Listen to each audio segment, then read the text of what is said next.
Good morning mga kabetlog. Teka na, meron tayong tanggap ngayon na gagawin JBL na original. Ang bigat eh. Tado talaga pagka mabigat. JBL na Encore party box.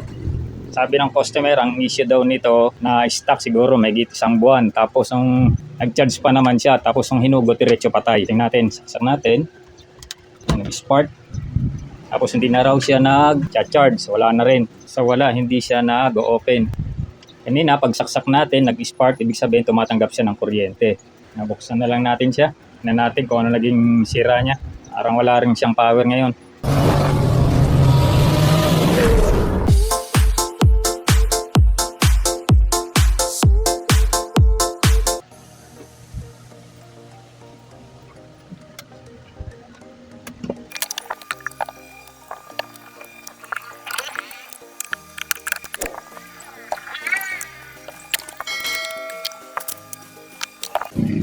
Ano guys, nabuksan na natin ano.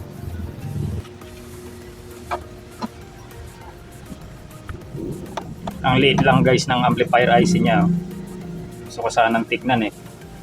So, kung anong number, pero wag na lang. Sabihin ito, 0.33. Ito po ang supply niya. Nandito ang supply niya. Itong board na ito, malaki. Mag-check tayo ng voltahe niya. Tignan natin yung baterya kung may karga pa. Baterya niya, meron naman indicator ng negative positive. Ito. Tignan natin kung may laman. So wala nang karga guys yung baterya nito. Tignan natin saksak. So ito yung outlet niya. Plug. Supply natin ng kuryente. Check tayo ng voltahe. Check natin. Ito yung galing dito sa power supply dito. Mapasok siya dito. Tignan natin kung may voltahe.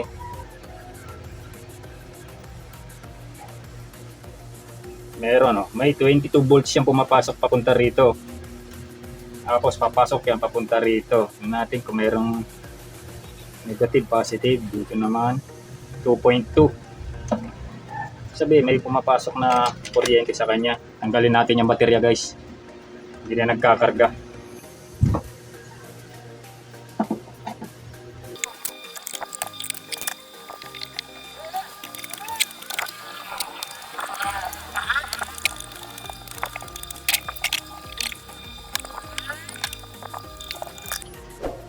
So guys, ito na yung baterya na testing ko na. Wala talagang supply, tapos may BMS siya. Ayan buo naman yung BMS. So guys, may luma tayong baterya dito. Apat, 3.7 volts. Pares lang naman siya nito. Tanggalin ko lang yung BMS na ito. Lilipat ko lang dito.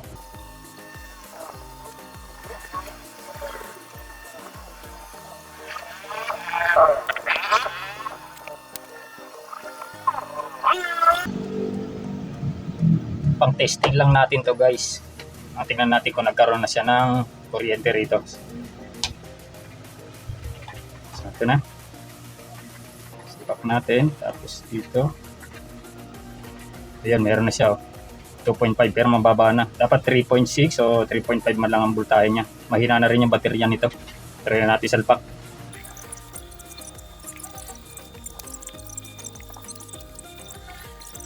Ng kuryente, saksak natin. Ayan guys, nagkaroon na ng pula. Ibig sabihin dead set talaga ang baterya niya. Ayan, nabuhay na siya ilaw na o-order na lang tayo sa online nito. Mag-i-ante tayo ng mga ilang araw nito. Try natin salpakan ng USB.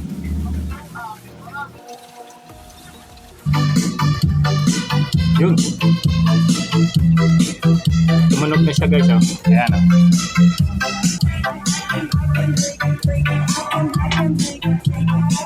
Ito nga lang gamit natin baterya. Ang samantagal. Naka USB type yan Mag-aantay lang talaga tayo ng panibagong baterya. Okay na. Update na lang po. 3 days later. So guys, ito na. Tester na natin. Ito yung pinagkabitan natin na luma, ginawang 4. Pares lang siya ng connection 3 volts, walang pinagkaiba. Ito yung laman niya, tinanggal ko. Hindi natin alam kung original nga ba, galing online. Kulang-kulang ng 1K yung ganito. Lagay ko na lang yung link sa baba kung saan mabibili ito. Sa mga gustong bumili ng ganito guys. Testerin natin kung may karga siya. Negative, positive. So ito ang taas oh. May karga na siya. 3.6, 3.8. Yan ang laman niya. Tala ito, apat pa yan. Mahina na kasi siya eh. Ang karga nito, baba na oh. 2.2 na lang. Itong luma natin. Pero hindi naman to naka-charge eh. Dati pa itong gamit ko. May laman lang. So ikabit na natin to guys.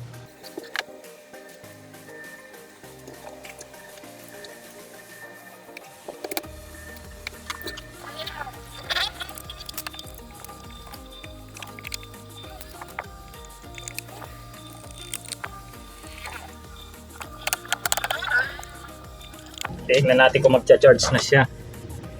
Natin no, kung mag-indicate ang ilaw dito, sasaksak na natin. Ayun, nag-spark. Tapos, tayo natin, ayun, nag-orange na siya. Kita ba? Ayun, nag-indicate na siya. So, ayan o.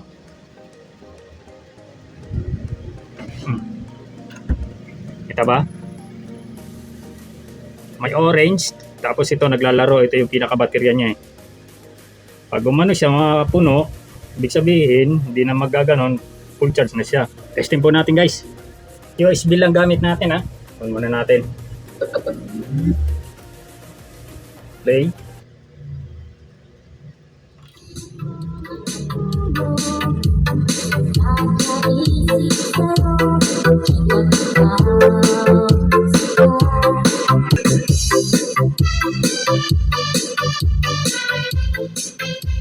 Ganda talaga ng tunog ng JBL guys. Original na JBL. Kaya kung bago ka pa lang sa channel ko, paki-follow, like, and subscribe at share nyo na rin para makatulong tayo sa iba. At paki-hit na rin ang notification bell para lagi po tayong updated sa mga gagawin nating video. Maraming salamat po mga ka-Betlog Tech.